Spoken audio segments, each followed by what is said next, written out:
किचनमा लौकाको मोमो पाक्दैछ। आज चाहिँ बीले बनाउनुहुन्छ लौकाको मोमो, उहाँको रेसिपी हो। चाहिँ सेलाएर अहिले ग्रेट गर्दै हुनुहुन्छ बीले। यस्तो गर्नुपर्छ, सजिलो छ एकदमै, मिठो पनि हुन्छ एकदमै। म चाहिँ मैदा मुस्न लाएको।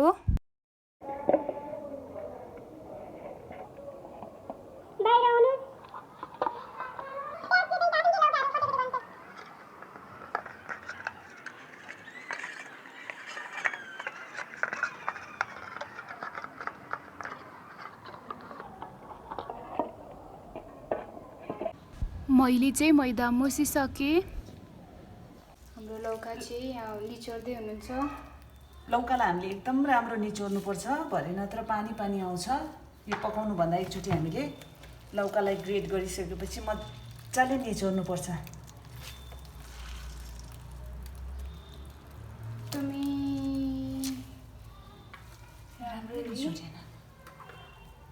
लौका मैले निचोरिसकेको छु। अब म यसलाई पकाउँछु। धेरै पकाउनु पर्दैन, किनभने हाम्रो स्टिममा पनि फेरि पाक्ने छ। त्यसैले अहिले म यसलाई हाफ कुक्ड गर्छु। देसी मोमो चाहिँ हामी शुद्ध देसी घिउमा पकाउँछौँ। लौकाको मोमो चाहिँ छ्याज चुक्ला ट्रोल ल यतिले हुन्छ। अब कस्तो बोल्नै नहुने जस्तो। घिउ तातिसकेको छ। अब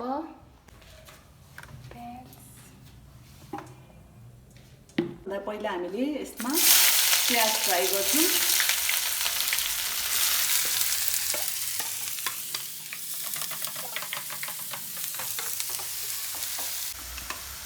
प्याज यति ब्राउन भएपछि चाहिँ हामीले अदुवा लसुनको पेस्ट हाल्ने। भेजी मोमोलाई चाहिँ अदुवा चाहिँ मेन मानिन्छ। तपाईँहरू पनि अलिक धेरै अदुवा लगाउनुहोस्, साह्रै धेरै लाउनु भयो भने पनि तितो हुन्छ।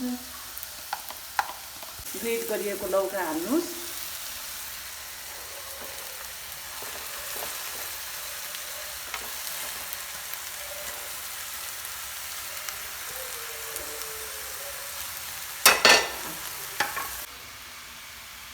नुन लगाउनुहोस्।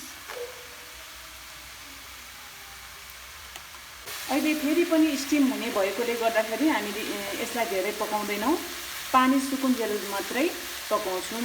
तपाईँहरू पनि त्यस्तै। हाम्रो पानी पनि सुकिसकेको छ। अब तपाईँले यसलाई ग्यास अफ गरिदिनुहोस्। अब यसलाई सेलाउन दिनुहोस्।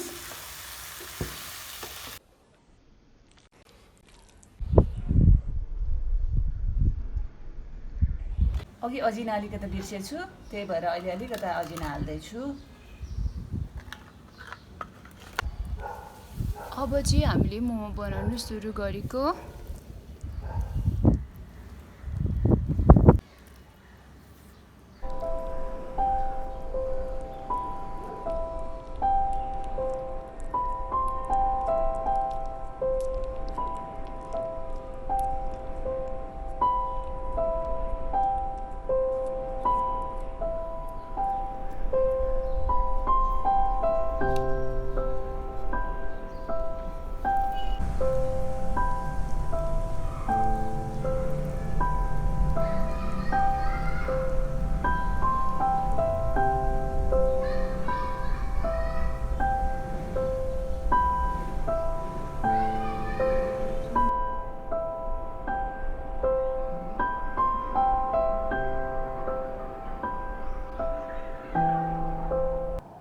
चाहिँ हामीले बनाइसक्यौँ। अब स्टिम गर्नु छ 10 मिनट जतिमा हुन्छ। मोमो चाहिँ बसाइसकेको छु। अब चाहिँ 10 मिनट जतिमै पाक्छ, 10-15 मिनटमा पाक्छ। अचारको लागि पनि रेडी गर्दै गर्छु।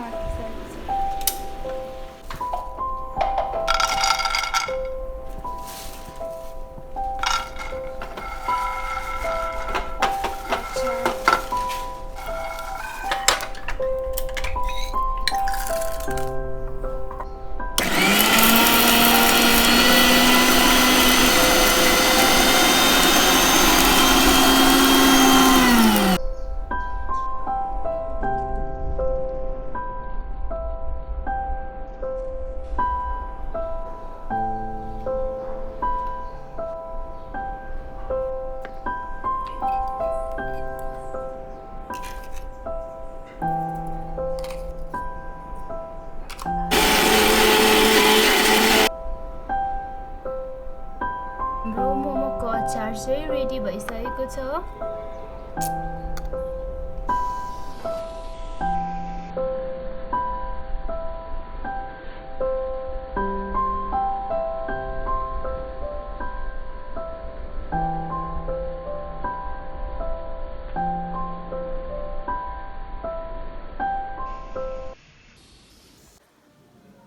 म तपाईहरुलाई खाएर देखाउँछु। हेर्नुस् है हाम्रो खोला चाहिँ यस्तो छ, एकदम जुसी।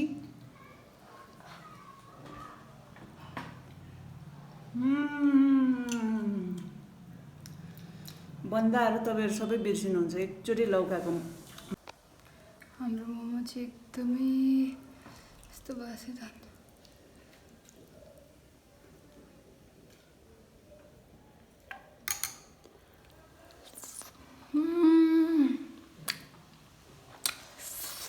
मित्र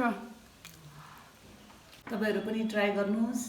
लौकाको मोमो एकचोटि खानु भएपछि चाहिँ तपाईहरुले अरु कुनै भेजी मोमो खानुहुन्न, लौकाकै मात्रै खानुहुन्छ।